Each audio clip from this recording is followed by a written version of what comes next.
Hello and welcome to the Temple Mount podcast. My name is Shogun. Today is episode 3 of the Temple Mount podcast, in addition to the one Church of the Mount recording that we did, which is 4 in total. But today we're going to talk with Randmguy, one of my Templars on the server and a good friend. And I've done multiple roundtable podcasts with him before, and he's got a really interesting perspective, focusing a lot on sort of language and law and thank you.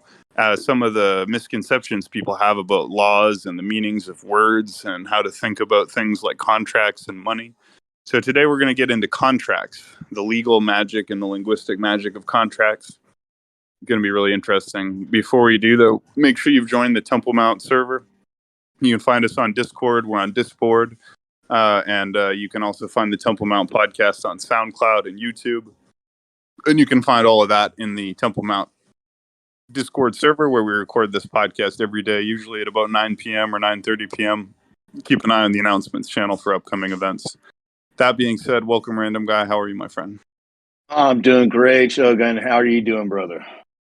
I'm great, man. I mean, as you can probably know, you've been here with us all along. Things are going fantastic, and I'm extremely grateful and pleased about the community and the work that all the team has done and how everything's come together. I couldn't ask for more. And on the same note, having you here to do this podcast is just, one more part of that, right? So I appreciate it. And I really appreciate being the third podcast, the third official podcast, because I like threes. I like doing threes in a lot of ways. So that's good stuff. Appreciate 100%, brother. So again, like I said, you talk about money, you talk about language, you talk about law.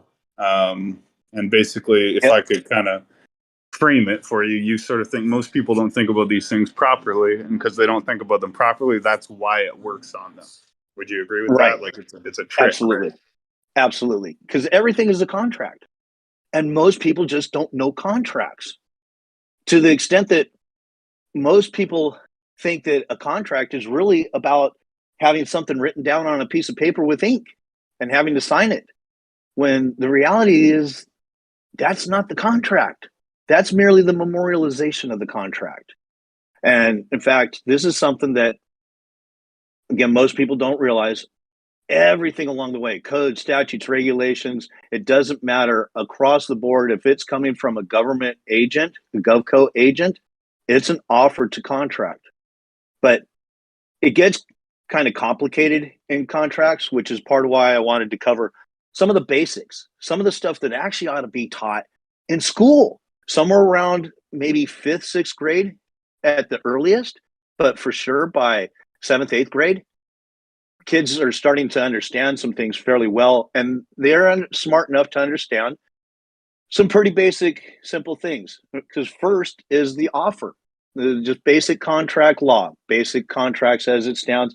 There always must be an offer first, and an offer must be accepted as it is. If it's not accepted as it is, it's not an actual acceptance as much as it's a rejection and a counteroffer.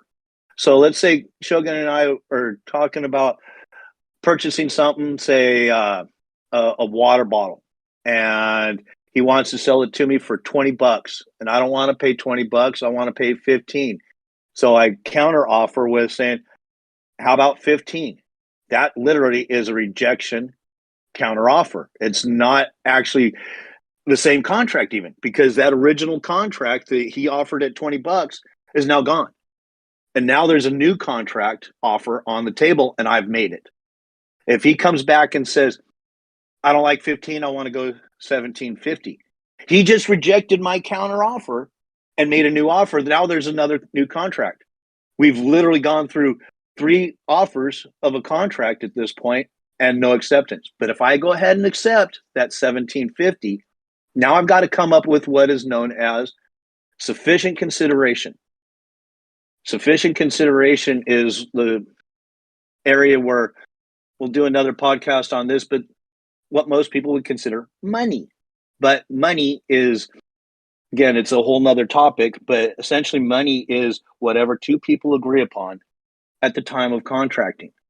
So let's say that one of my favorite analogies is you've got a peppercorn, I've got a steak on the grill, and I don't really care about the house, so I'm going to trade you the house for peppercorn because I want to crush that peppercorn up and put it on my steak, make my steak taste yummier. Most people would think, well, wait a minute, sufficient consideration, a peppercorn for a house? Well, it doesn't have to be equal consideration. It just needs to be sufficient. So if it's sufficient, and if I agree upon it, the money becomes the peppercorn and the house. That's sufficient consideration. It also comes under what's known as detriment benefit. We both are incurring a detriment. You're going to lose the peppercorn. I'm going to lose the house. I'm getting a benefit because I'm getting the peppercorn. You're getting the benefit because you're getting the house. At the moment that we've decided house for peppercorn, at that moment is known as a meeting of the minds, aka formation. That's the contract. That is it. That's where it's at. It's all in the head. There isn't anything on paper. There's nothing in writing. We just simply decided the peppercorn for the house.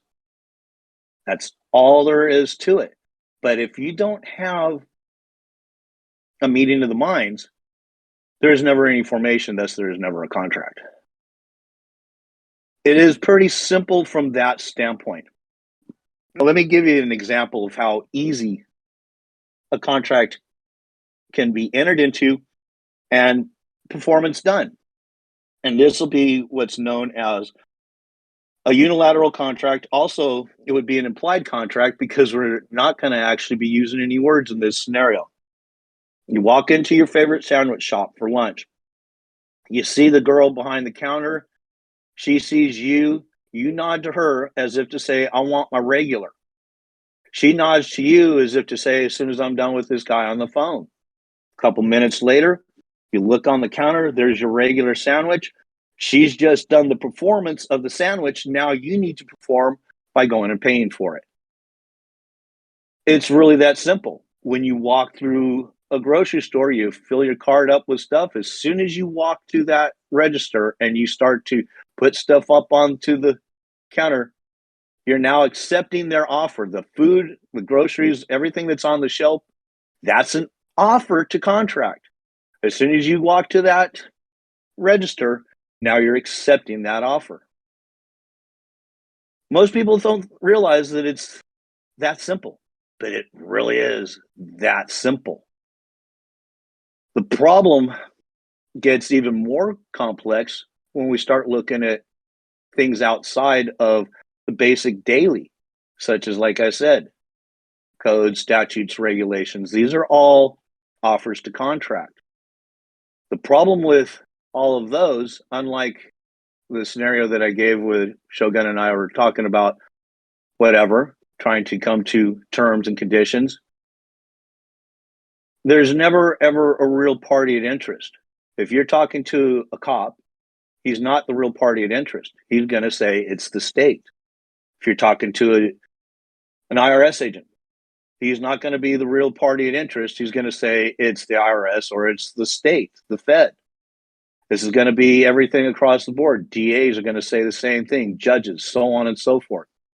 Well, in the world of business and in the world of contracting, because they're all pretty much the same, an agent cannot exceed the capacity of the principal for which they claim to represent.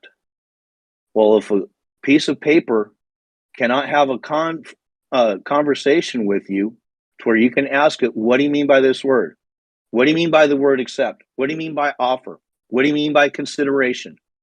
If you can't ask these words and get an answer from that stack of paper with ink on it, how do you have a meeting of the minds?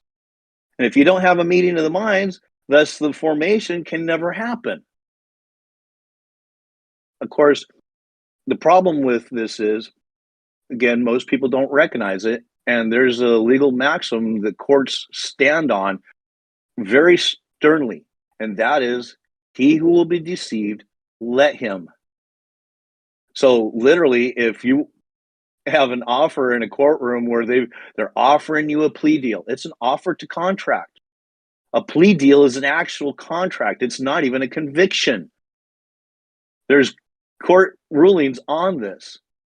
Well, you can counteroffer. If they're offering, you don't even have to accept. They want you to believe that you have to accept, or you've got other penalties coming. But those other penalties are all offers to contract. Even to go to trial is an offer to contract that you don't have to accept. They want you to believe it, because he who will be deceived, let him. And they thrive on letting you be deceived. They thrive on your ignorance. That's why I was saying this is something that should be taught to kids starting as early as fifth or sixth grade, at least. By seventh, eighth grade, if they don't already start knowing some of this stuff, essentially they're set up for a world of hate, a life of toil and turmoil, torment and turmoil. Because essentially, as most people realize, if you earn a living, IRS is going to come for you. They want them taxes. If you own a house, they want them taxes. If you allegedly own a car, you got to pay that registration. Again, these are all offers to contract. And if you don't understand the contract, and of course, most people don't, if you have a contract with the state has however many thousands of codes, statutes, and regulations. And the Fed essence, if you're looking at the so-called federal government, there's close to 80 million estimated codes, statutes, and regulations. That's your terms and conditions. You want to contract with them? Go for it. Go for a pile of terms and conditions that you'll never even know. It's impossible for anybody to read and know all 80 million code, statutes, and regulations. Not possible. Not that I've seen. And even if you had an idyllic mind where it's like a photographic memory, you're still going to be stuffing it full of a lot of shit that don't mean anything. So ultimately, this is the big thing. And like Shogun was saying, there's a lot of word magic in this too. And the problem there is, if I write a contract and I use the word gray, and I'm thinking of the darkest shade of gray, you're thinking medium shade of gray, I've already written a contract that's deceiving you. And if I'm writing code, statutes, and regulations, and my intent is to deceive you, I'm for sure going to write gray with the intent in my mind as the darkest shade of gray, knowing that most people are going to think of a medium shade of gray, which means that I've already deceived most people. It's pretty simply done, and they put it right in your face too. The legal dictionaries are out there. People can get them. You can get them pretty cheap on Amazon if you buy the used ones. And you look up certain words, look them all up really, but certain words like includes is a great word to use as an example, because includes is actually exclusionary of everything else. So if I write a sentence, Shogun and I are going to go to lunch and Rokumo is with us, but he's going to come late. And if I write it to say Rokumo is going to be included, but arriving late, he's not arriving late because he's the only one that's going to lunch. Everything that was listed beforehand, Shogun and I, we're not going. Unless you write limited, includes but not limited to. If you write includes but not limited to, now everybody gets to go. Everyone.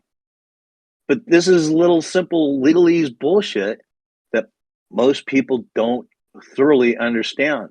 And since language, especially legalese, is extremely ambiguous, completely ambiguous, which means that you need to ask the other real party at all times, at any time, if somebody is offering to contract with you, what do you mean by that word? What do you mean by this word?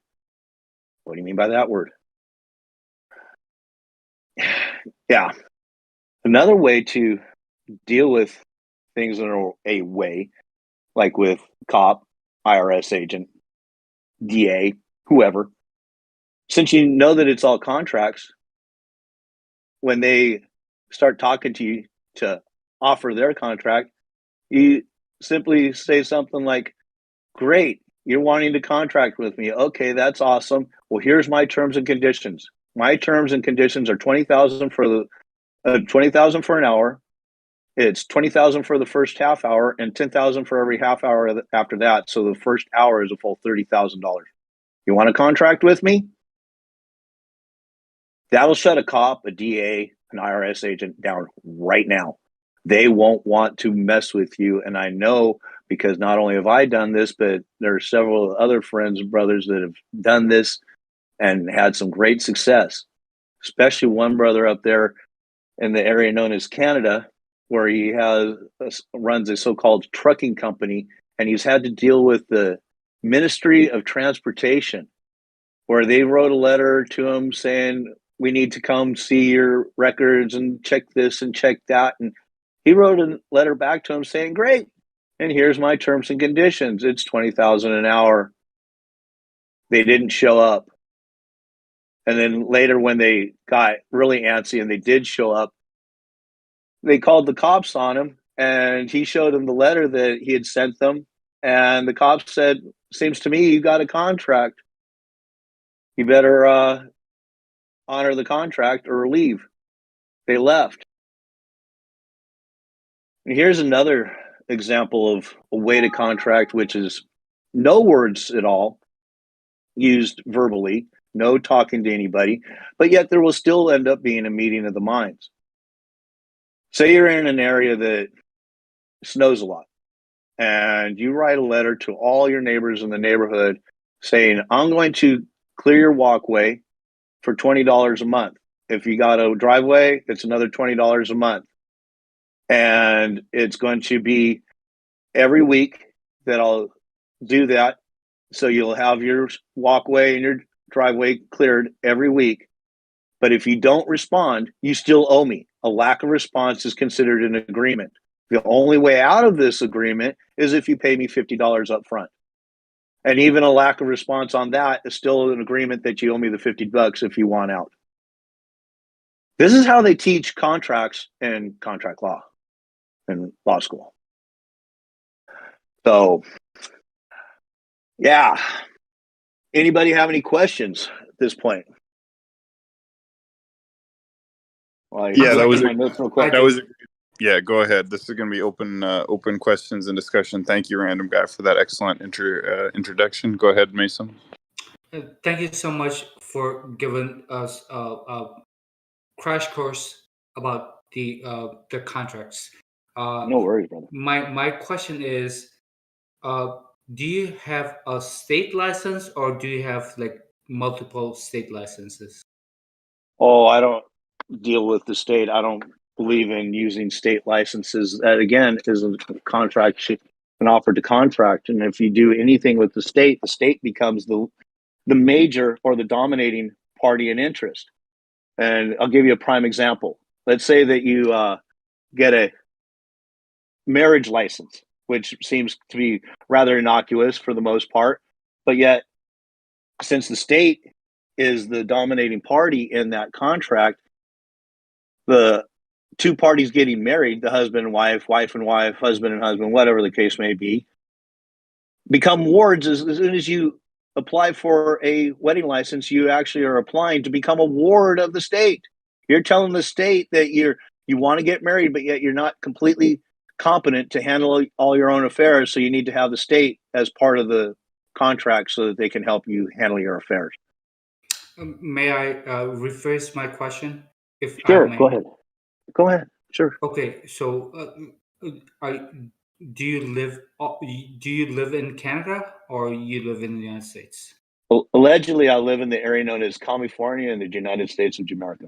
Okay, so, but even though, so you do not recognize the authority of the state? Well, no, of course not. Okay. Yeah. Okay. Thank you. Thank you so much. No worries. No worries. And just as a quick idea, and it's not a matter of recognizing it, I haven't contracted with them. At least they have yet to produce the evidence that I have contracted with them. Saying that's the whole thing. I don't necessarily automatically deny or refuse or anything like that. I simply just ask for the evidence that there is a contract, that I have an obligation. And as soon as somebody can produce that evidence, then great. I have yet to have anybody produce the evidence, though. And that's the best part, is you just simply ask for whatever. And if they can't produce it, where's your evidence of your claim? Where's the real party in interest, the claimant? Because Does that's the anybody only. else has a question? Well, I If was just not, going to say. I would like to follow up. Okay. Go Thank you. ahead Well, for now, brother. Go ahead for now. Get your train of thought out. I was just going to finish saying that if you have a real party in interest, then that's the only one that can actually make a complaint. Because if a witness to a contract doesn't like something that you're doing, it doesn't matter. The only one that can actually complain about you and or your performance or whatever would be the only other real party in interest in a contract that you would have. So they're saying that if you say you're speeding, you're doing 40 over the speed limit. Well, the only person that could say that you were actually doing that and complain would be the state, even though the cop is going to act as the agent. But like I said, they're acting as an agent for a stack of paper with ink on it. They cannot exceed the capacity of the agent or the principal they claim to represent. So if a stack of paper with ink on it can start to talk, great. Now let's get it into the courtroom. Let's get it up on the stand and have it point to the cop and say, yes, that cop right there, I granted that man authority or woman to have a power over the public, so to speak, to do this or do that. Until they can do that, though, in fact, there is a case. It was US v. Rod Class. This case went all the way to the Supreme Court. Rod Class wrote a letter to Eric Halderman, who was the federal attorney general under, what was it, the Clinton administration, I believe it was. And he ended up having to retire or basically resign his position as attorney general. And the reason being is because Rod Class wrote a letter like I'm talking about, where they asked for certain things, put it in the language that a lack of response is going to be an agreement to such and such.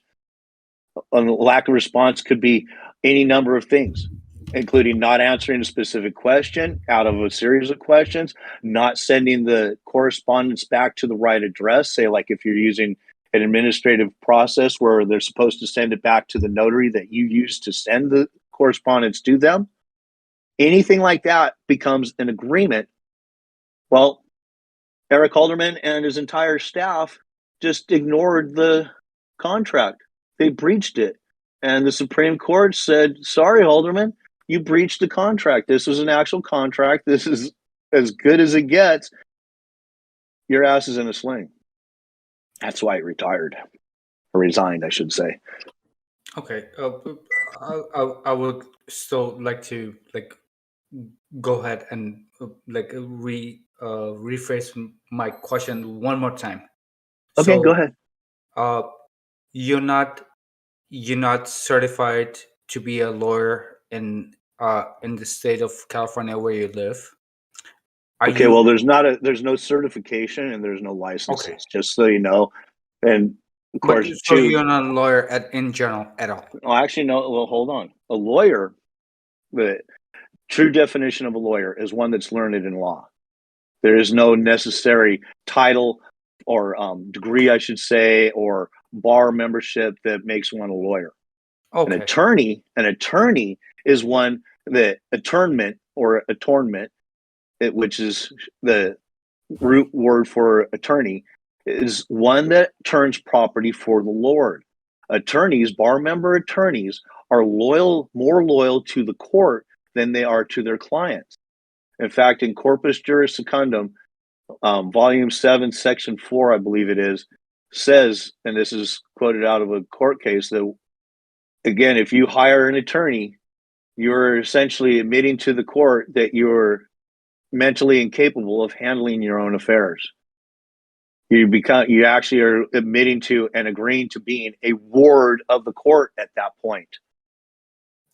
I don't have any more questions. Thank you so much No for worries. you've been more than helpful to me. Well, thank you for your question. I appreciate it because it brings some And stuff out.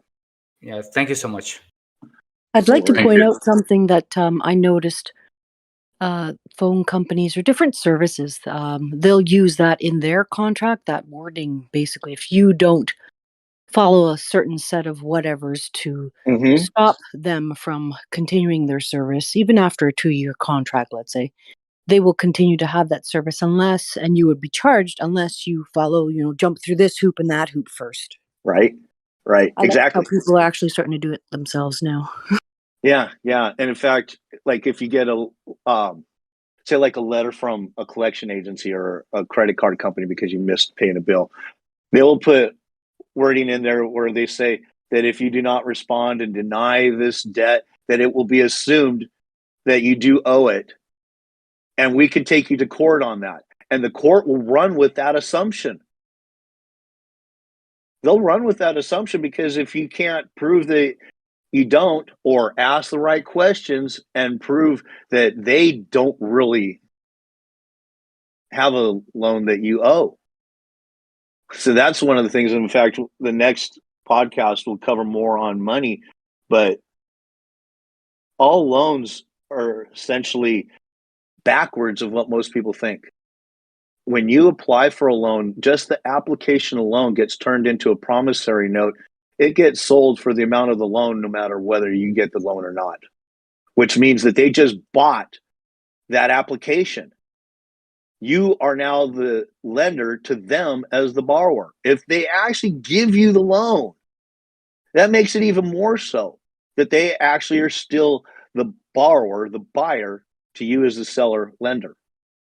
All deposits that go into a bank, and it doesn't matter if it's into a checking or a savings or even a money market account, those are all loans to the bank, which is really kind of sad because it's only been in the last, 20, 30 years or so that banks have actually been doing interest-bearing checking accounts and better than normal interest-bearing savings. Well, the fact is, it should have been way better because they've been borrowing that money. They should have been giving you a hell of an interest rate. You look at how much they charge you for car loans, for house loans, and for whatever else. They should be giving you that interest rate to you when they borrow your money.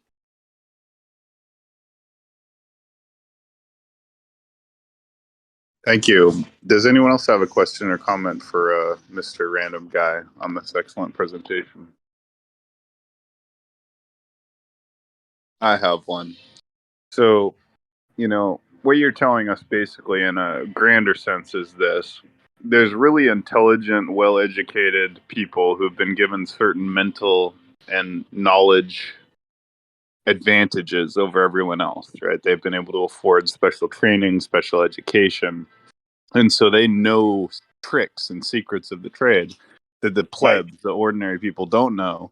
And that allows them to basically take advantage of us and prey on us because we don't even know what a contract is or a mandate is or a law is or a money is and they do. So they have the magic and we don't. So what is step one, in changing the direction of this? What is the one thing that people can start to claim for themselves that they can actually use as plebs, against these elites, lawyers, or whatever? Is there anything they can start with or really arm themselves with in this fight so they can defend themselves? The biggest thing I would say, if you really want to start understanding the system, get yourself 2 books. Most people are familiar with the yellow books that are this, that, or the other thing for dummies, contracts for dummies, trust law for dummies, how to build a house for dummies. Get contracts and get trust law, because every government agency is set up as a trust. All trusts are set up as corporations. All corporations are set up as trusts. It's all one big, giant, happy circle.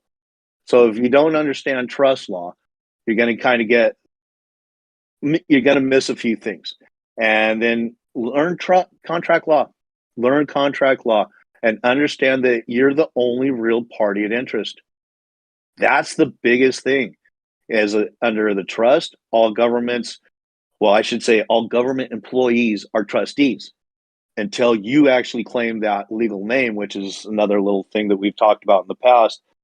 Once you claim the legal name and that so-called social security number, you become the trustee. You just removed the public servant, the public or the GovCo agent as the trustee position, and you assumed it yourself. If you don't do that, you remain the beneficiary. The beneficiary essentially is owner of all property within the trust. The legal name, what's that? I'm sorry. How do you claim your own name and your own social security number, or in Canada, social insurance number? How do you claim that? Well, you don't want to claim it. That's it. You wouldn't want to claim it. Because the thing is, I don't know how it is up there in Canada, but here in the United States, the Social Security card right on the back says, this card belongs to the Social Security Administration and you must return it when we ask for it. Well, the real issue here is they're not claiming ownership and they don't care about the less than a penny's worth of paper. They're claiming ownership of that information. They own the legal name and that number that goes with it.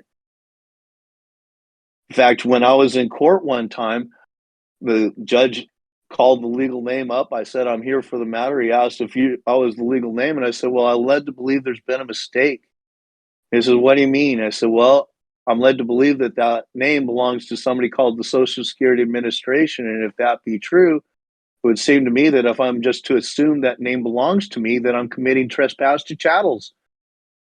And if that be true, then that would mean that if I use that legal name as so-called personal identification, now I'm committing fraud. And I certainly don't believe I want to commit fraud, especially here in a courtroom. The judge didn't argue with me, didn't say anything other than, well, what do you suggest we do? And I asked him, well, could you call me friend of the court or peaceful inhabitant? And he said, okay, Mr. Peaceful Inhabitant.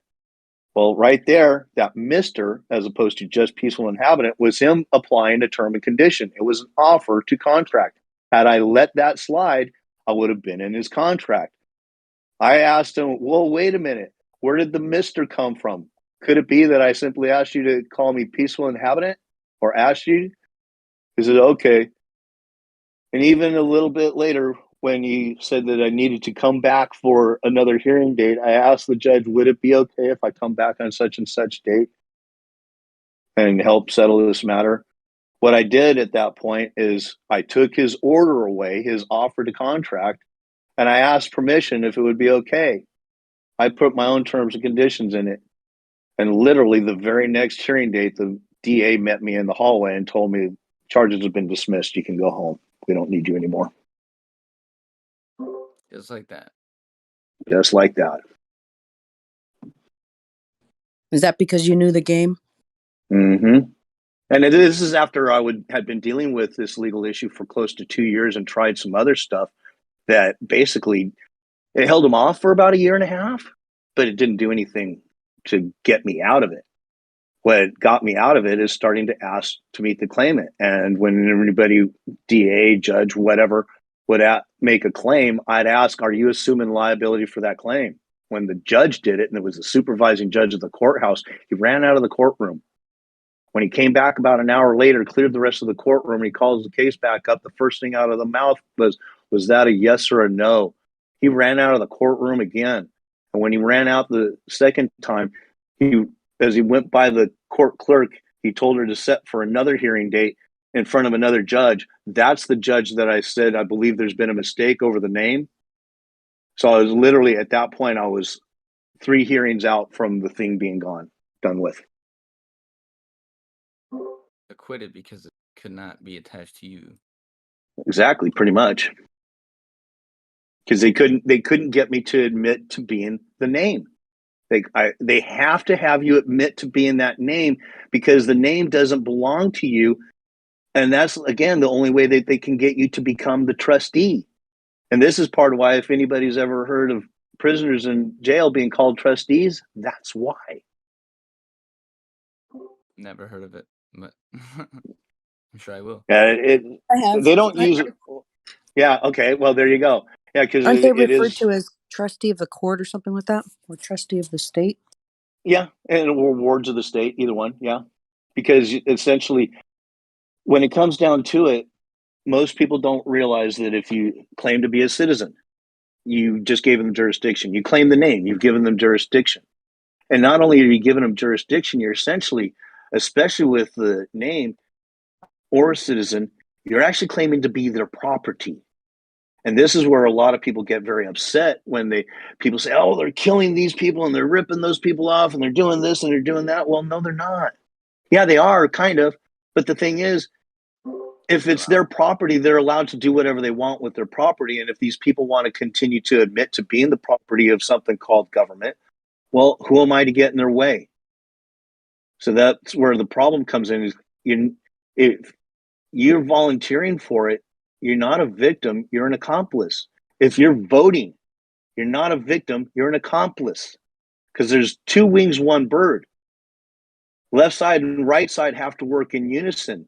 People think, oh, well, the left side of the Congress and right side of the Senate and this, that, and the other. No. Two wings, one bird. And the air does not know which side it's supporting. It just supports equally.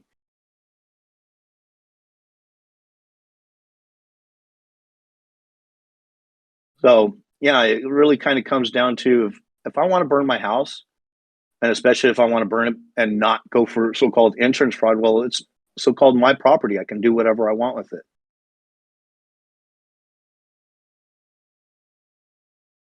And this is part of why I wanted contracts to be first, why I wanted to talk about it, because when you admit to and or you agree to these things, and most people don't understand how they're agreeing to things, because the system works literally 180 degrees out from what most people think. And that we could even we'll find even more when we go into money in the next podcast. But yeah, everything is 180 degrees out from what most people think. Thank you for having this podcast. You've been talking about it for so long. Like this podcast is well overdue. What's that, brother? Was that Jakar I heard in there, brother? Yeah, I was just saying thank you for this. Hey, brother, I haven't talked to you in a while. How you doing, man? I don't know, but this podcast is on record, so I'm gonna shut up. All right. So, yeah, if anybody has any more questions or comments, I'll be happy to answer anything if I can. I have a question, but I'm waiting for anybody else who might have. Go ahead, just go Jakar. ahead. Just go ahead. Yeah, thank you. All right. Well, not necessarily a question, but I wanted to say that what you're saying about the association between names that governments gives, like, numbers and all these sorts of things, also apply. Even though this is a tiny bit off topic, it really is not.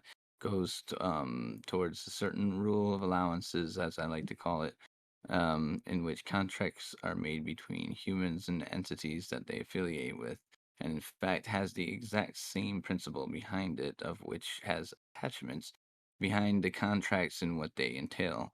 For example, was doing something about 2 weeks ago that, while I was doing it, said if you were to continue doing this, you would die. And I said the words, okay, and plus entities don't really interact with me with English anyway, so I did it. Ended up with a detriment, but realized only a day or two later that what had just happened before then was a type of contract saying that you would die. Me saying okay, accepting the terms of the contract, made it to where that possibility would manifest. And in fact, the government does use the same thing. Well, yeah, government, like I said, everything government is always going to be one of two things or a combination thereof. So, like in the essence of a courtroom where DA is going to try to get you to negotiate for a plea deal, and there's going to be the judge and all this. Well, like I said, those guys can't actually contract if you realize that they can't exceed the capacity of their principal. But as long as you do believe it, and you're, again, he who will be deceived, let him. Yeah, they put a piece of paper down in front of you, essentially, as that entity, because the entity really is going to still be the state. They're representing the state. And when you essentially, like if you're in a plea deal, they'll put all the information down there and they'll have you initial a bunch of different questions or things where you not supposed to have any firearms, no deadly weapons, no knives, this, that, and the other thing, no illegal drugs, whatever, no violations, whatever, and you're supposed to initial each one, and so on. Of course, one of the things that I've found and that actually worked pretty well, kind of messed them up, is when I signed some of that paperwork with the words "not me." They looked at that shit and went, "Fuck, what are we going to do with this?" Because they didn't have a contract. They thought they did at first until they looked at that. Because when I questioned them, they said, "Well, we got a contract. Really? Show me the signature." And they changed the subject. They didn't want to continue down that path because they realized that they didn't have a signature on anything. Even though they stood there and watched me put ink on the paper, they realized that I didn't sign it at all. Right. You can put any words down there that you want, really, and they have to pay attention to assume that you put your actual signature there for you to have agreed to that contract. So it's funny that they even looked. Oh yeah. Well, yeah. Well, it's because I was calling them out on it. Like you said, we got a contract. Really? Show me the signature. That was the whole thing, is because I directly put their attention to that, because I knew that as soon as they saw that, they were going to go, "Fuck." It's great that it worked out in your favor. Hopefully in the future it continues to. But you're so right. One thing you said is the wording and how things are worded, and what you say in response makes the absolute 100% difference. Oh, absolutely. And of course, in my world and way I see things, I'd let them talk, say whatever, and then I'd ask them specifically a couple of questions. Like, first, are you assuming liability, and or depending on what do you mean by that word? Either one is pretty fun, and I don't do everything just to shut the situation down right away. Sometimes I like to, kind of like a cat plays with its food. Play around. Sometimes when it's smacking a rat around before it eats it. It gets them to realize some things too. A lot of them. Well, yeah, of course it does. Of course it does. Realize. Because when they have to think about the answer, that gets their brain clicking. And all of a sudden they start to realize, like I said before, like if you ask a cop, "Okay, great, you want a contract with me? These are my terms and conditions." That makes that cop start thinking, and he don't want to have anything to do with 20,000 an hour, 20,000 for the first half hour, 10,000 for every half hour after that means the first hour is 38,000. I don't want to touch that. No, because if they do, they're going down a rabbit hole. They might even win in the long run if so you slip up or anybody in your position would slip up. But in that case, they spent too much money and time on one person. Well, one of the things, and this is what part of why I do some of the things that I do, say like with the judge that I had run out of the courtroom. If I had to sue that judge, I wouldn't sue him as the judge. I wouldn't sue an IRS agent as an IRS Civil. agent. I would sue him as the real man. I would sue Civil. the judge as Andre Mansourian, not Judge Mansourian. Because if I sue him as Andre Mansourian, the real man, now the burden is up to him, because he's going to have to try to protect himself. So if he's in a courtroom, he's going to say, "I was representing the state." Well, as soon as he says that, he just made the claim to represent the state. Now he has the burden of proving that. Onus probandi. Who makes the claim has the burden to prove that claim. And if he cannot prove that claim with evidence, that claim must be found against him. Well, as soon as that judge says, "I'm working for the state," and he can't get the state to step up on that stand and point to that judge and say, "Yes, I appointed that judge as a judge to have authority over people," he's done. Until he Right. can Well, I mean, prove it, if you're he's suing him as done. a person, if you're suing him as a person and not the judge in his official capacity, you're suing him as an equal, as a civil case. And in that case, you'd have to have a civil reason, a personal reason of why you would be suing that person. And yes, they could not defer to their state associations or federal associations to help them. They'd have to use their own resources. Right. Well, of course, if you're talking about, say, like a judge, and this is something that I've had happen. It hasn't happened for a long time since they stopped messing with me, but say you get reincarcerated.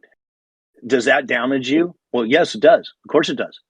You're being thrown back in a cage and you're going to lose some freedom and so on.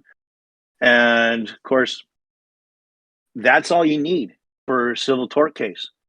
That's all you need. If you're damaged in any way, in the slightest way, and of course, judges know this. That's why that judge ran too, because he knew as soon as I asked, "Are you assuming liability for that?" Number one, if I did get it injured in that, he was the one that was going to have to be responsible. But also, too, when you recognize what a judge does when they put in a plea for you, if you understand that they just made the claim in court, in an open court, that you're not guilty, which means that it's now the judge's responsibility. It's his burden to prove to the DA that you're not guilty. If you assume responsibility, it alleviates that pressure, right? Well, the whole thing is they know that if they don't, the lawsuit is what's coming next. That's the whole thing. They know that their asses, the crosshairs are lining up on their ass, and they're about to take one, and they're going to take it hard too. Beautiful. So, yeah, that's pretty much it. And hopefully, I made this enjoyable enough and interesting enough that everybody didn't fall asleep, because I know contracts can be rather boring. I have a question. Absolutely, brother. Go for it. At first, I desire to say that this is a very empowering podcast, and I can feel the power from it. But what was that name that you used instead of your name when the judge was trying to call you Mister? Oh, peaceful inhabitant. Peaceful inhabitant. Peaceful inhabitant. Thank you. That's all. Yeah. Good Yeah, no citizen, worries. not me. Well, I asked them if they could either call me friend of the court or peaceful inhabitant, and both of them are actually kind of key words. Friend of the court is a key word, a key phrase, because there's actually a position called friend of the court where you can actually be in court helping somebody and not actually even be learned in law as a lawyer, non-bar member, or whatever. Oh, and here's something too, real quick. I don't know. I believe I mentioned earlier, but about license for so-called attorneys. There is no license. This is something that most people don't recognize either. People say, "Oh, they're a licensed attorney." No, they're not. He's a licensed lawyer. No, he's not. He's a licensed bar member. No, he's not. The bar is a membership. The bar is a membership club, and the only thing they have is a membership. Now, they can allegedly suspend through your membership your right or your ability to practice law, but yet it's still not a license. And I've actually read through the entire thing on the bar, on their website. I've read all the codes, all the statutes on this, and asked professors questions in law school, and along with other students that knew some of this stuff, the professor lied straight up, said, "Nope, that's not a membership, it's a license." And these other students and I were just laughing our asses off because we knew that the professor was lying right then. Well, this has been great. Thank you so much, Randmguy. Is there anyone else who wanted to squeeze in one more question when you have a chance? Not a question. Anything? Thank you. Anything at all, guys. Anything you can think of, throw it at me. Randmguy. This was great. Great stuff. If you haven't heard our previous podcast with Randmguy, we did one on steroids and testosterone. You can find that in the Roundtable podcast, the Roundtable server, I think. I don't think we have it up on our YouTube yet, but it's in that channel. And the other ones are all on the Roundtable podcast, which you can find in the hashtag RT podcast channel of the Temple Mount server right up at the top. And we'll be doing more in the future. So thank you so much, Randmguy. That was great. Good stuff, important stuff. Anyone who wants to be a guest on the anyone who wants to be a guest on the Temple Mount podcast, just send me a DM with your topics of interest and we'll set it up. And keep an eye on the announcements channel. There's always new stuff.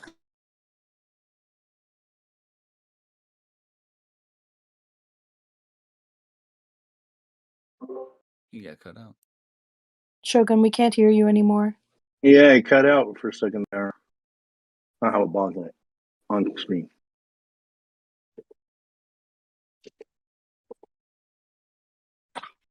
Is he back? I'm going to disconnect him. Hmm. I think he'll see that. Shogun, I'm disconnecting you so that you can reconnect. You have a Hello? signal. Hello? Or- Sorry, I don't know what happened there. I got disconnected. Can you hear me now? Yep. Sorry Yeah, you about cut that. out. Yeah, No sorry worries. about that. I think it's because I left the sushi place and I left the Wi-Fi, but Yeah. and it dropped out. But I was just saying, we have two channels I want you guys to be aware of. One is the Temple Mount SoundCloud channel that Hugh is managing. So if you look at that, he is managing all the SoundCloud uploads for the Temple Mount podcast, as well as the previous Roundtable podcast, which is now retired and finished. But you can still find all those great episodes.